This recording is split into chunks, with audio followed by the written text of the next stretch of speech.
Yay, it's May! Hi, I'm Barry Mitchell, and welcome to Simply Science.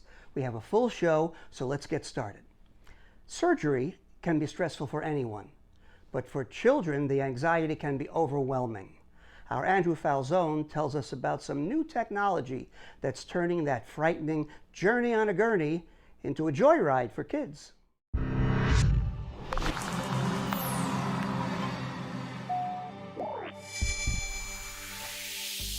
This miniature version of the Hyundai 45 EV looks like the super cool Power Wheels we all wanted as kids. But this battery-powered vehicle gives new meaning to the term joyride. It's the culmination of a groundbreaking three-way project among carmaker Hyundai, SJD Children's Hospital of Barcelona, and the Massachusetts Institute of Technology. It's called the Mini 45, and the hospital's pediatric patients drive it to the operating room before undergoing a procedure. Dr. Neska Alavish is part of the effective computing team at MIT. So it started at the MIT Media Lab affective computing area. The idea came from the hospital where they wanted to distract kids going to the operation room. And we thought about having this ride-on car that will take the kids, not only offering a distraction, but at the same time sensing their physiology and intervening in a way help deal with the anxiety, reduce it mainly, and reduce the stress. The car does more than distract. It monitors vital signs and mood en route to the OR. There is the light under the car, so based on the kid physiology can help the doctor to know about the state. So if the kid is not ready to go to the surgery, that will be a red light. This is a sign to do another type of intervention. The car is in use at SJD Children's Hospital in Barcelona, Spain, where the entire campus is designed with kids in mind.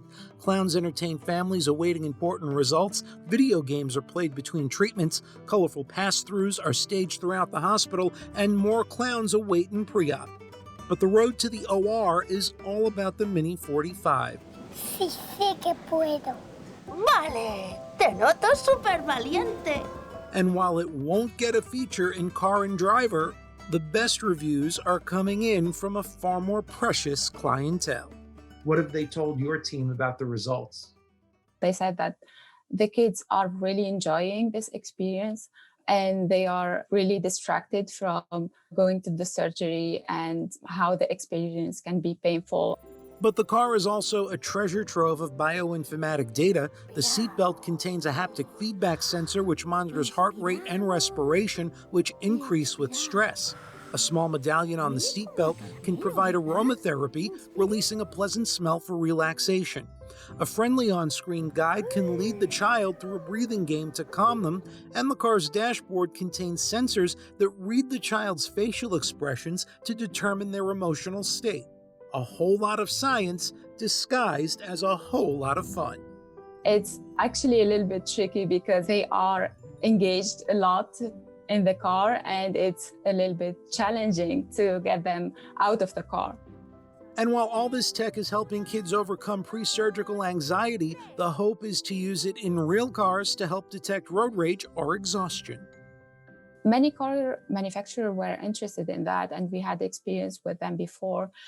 So for now, we are working with Hyundai. We worked before with Daimler. We worked before with Volvo. And while roadworthy technology is still a work in progress, it's allowing some of the smallest road warriors to get a jump start on the road to recovery. I'm Andrew Falzone for Simply Science. Now, switching tracks, let's talk about the subway. No one would call that rush of wind arriving with an inbound train a breath of fresh air. In fact, it's about the least fresh anywhere in the northeastern United States. Ari Goldberg, the platform is yours. The New York City subway. For all of its flaws, it's in many ways a modern marvel. Over 5.5 million MTA riders a day, 284,000 on the path. connecting people from all across the 5 boroughs. Of course, that appreciation falls off some when you're stuck on a platform in the middle of summer feeling that stifling air clinging to you. And now, scientists have put that feeling into data. Well, I specialize in air pollution, inhalation toxicology. What are the toxic components of the particles and gases that we inhale every day? Yeah, we're sort of air quality nerds, so some of us carry portable monitors around in our daily lives just to see where the hot spots are. Professor Terry Gordon and his colleagues and students at the NYU Grossman School of Medicine studied the air pollution on subway platforms in 4 northeastern cities: Boston, Philadelphia, DC, and New York, in rush hour. Pre-pandemic, of course. So, how did NYC do? In general, unfortunately for us New Yorkers, New York City's subway systems, they were the most polluted. And that was followed by Boston and DC, which were pretty much the same. And Philadelphia had the lowest levels. For the most part, New York was double the particulate matter concentrations than the other cities. The Christopher Street station in the Path was the highest recorded level of any that we could find in the published literature. It was equivalent to a really bad day in an Asian city during one of their pollution episodes. All right, that doesn't sound great, but let's put it in numbers. When we were in New York City stations, we were getting routinely 200, 250 microgram per cubic meter in the platforms. Outdoors, these stations, we measured around 15 microgram per cubic meter for comparison. So it was several times more polluted in the subway stations. What they haven't pinned down yet is the why New York is different. Ridership, age of the system, ventilation, that'll be for future studies. The good news, of course, is the average commuter isn't spending all day down there. And according to Gordon, above ground, NYC's air quality is pretty good for a large city. So what's the source of this stuff we're breathing in? Where does it come from? So what we found was that a large fraction of the particles are steel. Another large fraction are carbon. We're less clear where the carbon sources might be from, but it's a no-brainer to think that the steel is probably particles are coming from the friction that goes on between the wheels and the track and the conducting collector shoe and the third rail. It's well established that breathing carbon-based particulate matter can be hazardous. Think a car's exhaust.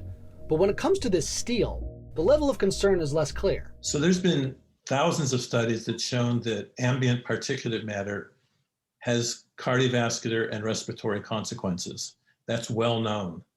The health effects of subway particles has almost no information that we can reliably use to say, yes, these particles are as bad or worse or not as bad than ambient particles. That's an unknown at this point. What are the next steps now after this study? A lot of what we're planning to look at in the future is looking at the health effects in workers, because we're most concerned because their exposures are obviously a lot higher than the commuter who's down there for 10 to 30 minutes. And it's important to understand what these particles are doing, both to those commuters, as well as the tens of thousands of transit workers that work in the subways each and every day. Once upon a time, we had to hunt for our food and stay active just to survive. Now, most of our needs are delivered right to our door. So for some people, the question becomes to move or not to move. A Harvard professor untangles our complicated relationship with exercise. I like to stay active. I actively despise exercise. Am I more or less like the average American? You're pretty average. About 50% of Americans never exercise at all, and only about 20% of Americans get about the recommended minimum level of physical activity by sort of every health organization on the planet. Harvard University professor Dr. Daniel Lieberman is the author of Exercised, Why Something We Never Evolved to Do is Healthy and Rewarding. We never evolved to avoid physical activity. Physical activity is part of who we are as a species. We evolved to walk and also to run and climb and dig and do all kinds of other things. And now we live in a world where we have to choose to be physically active. Until recently, people had to be physically active just to survive, to get food and to avoid being somebody else's food. But going for a 5-mile jog in the morning or lifting weights whose sole function was to be lifted, That's a very modern, recent thing that nobody ever did until recently. If you want to understand physical activity, you first have to understand physical inactivity. The most fundamental form of physical inactivity is sitting, right? There are better and worse ways to sit, but sitting itself is not a sort of strange modern thing. Typical hunter-gatherers in Tanzania, for example, sit about 10 hours a day, which is not unlike your average American. But the difference is that they sit in a way that's a bit more healthy. They get up a lot. What we call interrupted sitting is actually healthier because you turn on your muscles, you use up blood sugar, you use up fat in your blood. It's not about burning calories, but it's really about turning on the metabolism of your body. And that turns out to have various health benefits. Once and for all, do we need 8 hours of sleep every night? People think if they don't get 8 hours, there's something wrong with them, and then they get stressed about it. And the result of stress is that your cortisol levels go up. And cortisol is a basic hormone of arousal. And what does that do? It prevents you from sleeping. I'm not trying to denigrate the importance of sleep. It's important, but let's kind of banish this myth that 8 hours is somehow the essential, absolute value that everybody needs to get. Now, when we exercise, our bodies produce special chemical messengers that make us feel good. Do you know what else makes me feel good? Cheesecake. There's a whole suite, this kind of cocktail of neurotransmitters and molecules that are produced when you're physically active, produced in the brain. They're also produced elsewhere in the body that yield all this mood-enhancing benefit. Dopamine is essentially the molecule of reward that tells us, yeah, do it again. When you exercise, you get a dopamine reward. Serotonin as well, another neurotransmitter, which is important in regulation of mood. There's also epinephrine, or what sometimes people call adrenaline. Endocannabinoids are actually kind of my favorite. So endocannabinoids are really important in terms of what we call the runner's high. When you exercise and you're physically active, you're stressing your body, you produce opioids, but your body has natural opioids, and those can blunt pain, right, and produce some kind of feeling of euphoria. But if you keep exercising for a long period of time, you actually produce endocannabinoids, which is the same stuff that's in marijuana. Marijuana. And you become more aware of sounds and sights and colors, and which I think is an adaptation to help people hunt. As we get older, physical activity becomes more important for our health. And that includes a mixture of cardio and strength, because muscles are famously a use it or lose it organ. We never evolved to take it easy when we get older. Humans evolved to live long in order to be physically active. And that physical activity, which is a stress, turns on all kinds of repair and maintenance mechanisms in our body, which keep us healthy. I'm one of those people that say, no matter what I do, it's not enough. If you're struggling to be physically active, it's important to recognize that no matter what you do, it's better than none. You don't need to run a marathon. You can just go for a 20-minute walk a day, and you'll get an enormous benefit. You have inspired me to make the first move. I'm standing. Good. There you go. It's a start. Dr. Daniel Lieberman, thank you so much. My pleasure. Take care. Beating the pandemic largely depends on how many of us get vaccinated, but some people are reluctant to take the shot. Well, two CUNY researchers decided to find out why. We developed a study to look at overall responses to the situation in countries around the world with COVID.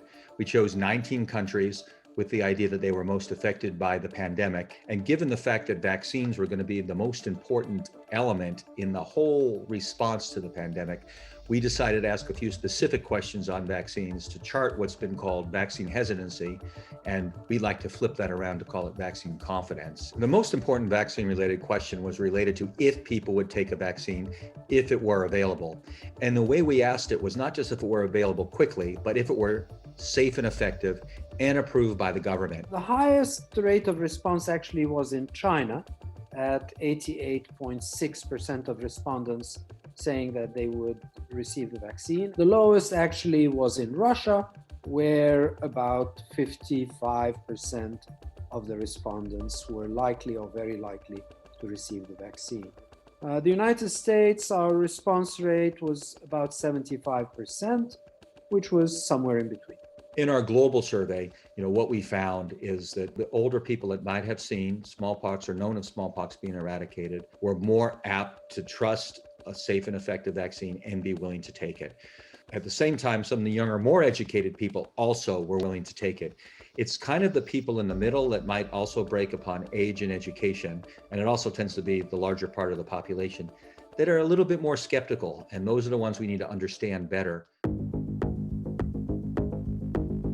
The epidemiologists at a number of universities, including the World Health Organization, have said we need 70% of the population in a given group covered with either vaccination or antibodies that would be the immunity necessary to keep COVID from spreading. If it's 70%, and we have vaccines that are only 90% effective, we need more than 70% of the population. We need over 80% to be vaccinated. Only a couple of our countries in our survey have said they would be willing to take a vaccine at that level.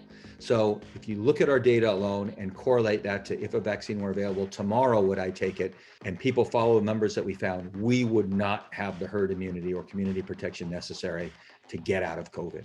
I, as someone who has been editing the Journal of Health Communication for 25 years, know and believe the power of communication. People need to understand the very basics of how a vaccine works. In this particular instance, we're using very new technologies that have never been used before.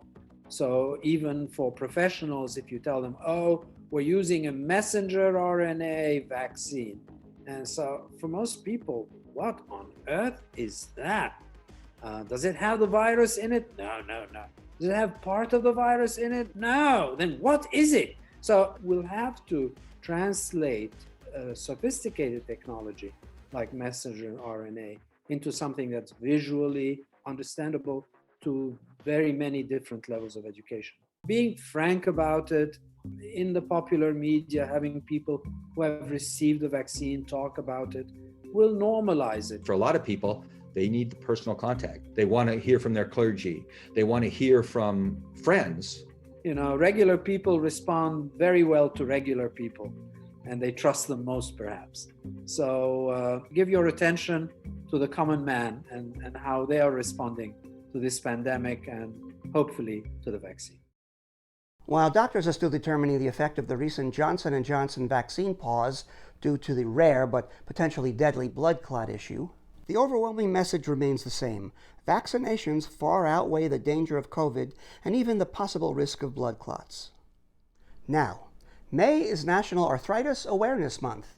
In the United States, 23% of all adults have arthritis, and our own Elena Romero is one of them. Elena shares her story about what it's like living with this chronic condition. There are more than 100 different types of arthritis that cause pain, stiffness, swelling, and limited movement in the joints and various parts of the body. Contrary to popular belief, arthritis is not an old person's disease. It affects people of all ages, genders, and ethnicities. I should know, because I've been living with arthritis for the past 7 years. Christian Cardenas has been my physical therapist at ProMet Physical Therapy for the past year. You're on the younger spectrum of someone that'll come in with arthritis. And it wasn't only osteo, he also had psoriatic arthritis. It's a bit different to osteo. So with psoriatic, you get a little bit more stiffness. And that's one of the hurdles that we were facing.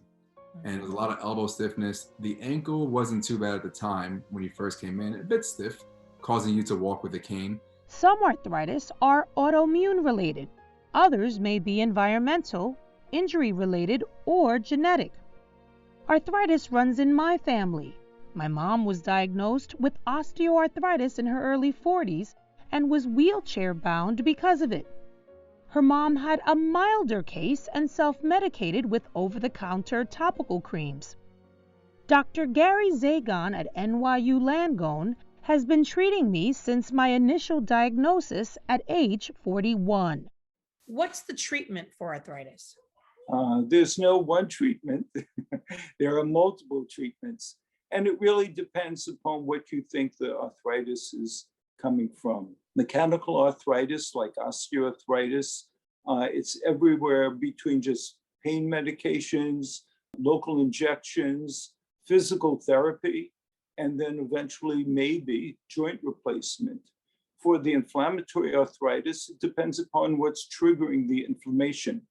Treatment for my psoriatic arthritis and osteoarthritis consists of monthly infusion medication and physical therapy. Getting a diagnosis of of arthritis necessarily mean that disability is in their future? No, and that's just the point, is that with all the modalities that we have, we can help so many more people. Physical therapy twice a week over an extended period of time helped me regain the mobility I lost this fall. The biggest thing you want to do is help to alleviate symptoms. The biggest symptoms that we find are pain and stiffness. So get an idea of what is tailored best for them is the best route to go down. Dr. Zagon and therapist Cardenas advise arthritis patients to stay positive because it is very common and treatable. The patient plays the biggest role. The doctor can only point the way. The patient really has to take it on themselves to become very active, being their own advocate, finding out what resources are available to them. Just make sure that you have a good medical and rehab team behind you. So I think the biggest thing is to know that it's not an acute situation, it's not an acute diagnosis. So it's not a sprint, it's a marathon. For Simply Science, I'm Elena Romero. The basis of science is discovering truth. And now science is being used to correct one of the most painful lies of the 20th century. Why telling truth matters, especially now, here's Lisa Bethkovitz.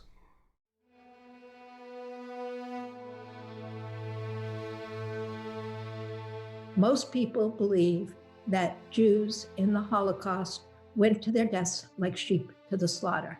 It's a paradigm of passivity that simply is not true. In reality, there were more than 60 rebellions in ghettos and many in concentration camps and forced labor camps. Jews did the best they could to resist what the Nazis were trying to do to them, which was to extinguish the Jewish people. How did this myth of passivity take root? The early histories of the Holocaust were actually told based on German sources. And the Germans wanted people to believe that the Jews did not help themselves. And therefore, why should anybody else help them? They weren't deserving of that. And all of their imagery and all of their words were slanted toward that perspective. But with her new documentary, Resistance, APSL is using science to correct damaging, historic stereotypes.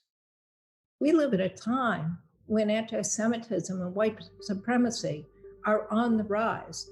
I think we were all appalled when we saw the man in the Capitol with the hoodie on that said Camp Auschwitz, and on the back it said staff. We cannot let this idea that Jews went passively to their deaths stand, because it's not true and it's damaging. How is science, and specifically geological science, is used by the oil and gas industry, changing our access to the past? We don't know a lot about resistance. There were incidents of resistance where no one survived. People were massacred. There are no historical records. So a group of geoarchaeologists led by Professor Richard Freund goes out. They've surveyed about 60 Holocaust sites. They used electronic equipment that enables them to see under the ground and find evidence under the ground. And they've already found a tunnel, 9 feet below the surface, crudely dug, littered with the remains of improvised tools, confirming the story of 11 concentration camp prisoners who escaped through it, and the deaths of the other men and women shot trying. But why not just dig?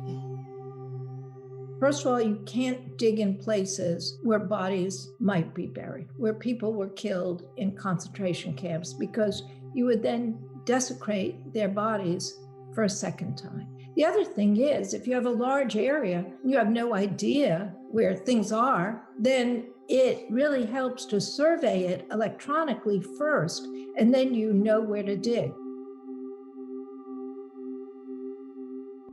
We're kind of living a little bit in a post-fact world, and a lot of those false facts often get pointed at Black and brown people, at Jews, at anyone that the insider group suddenly thinks are outsiders. So once science has uncovered the truth, uncovered facts, How do you change minds?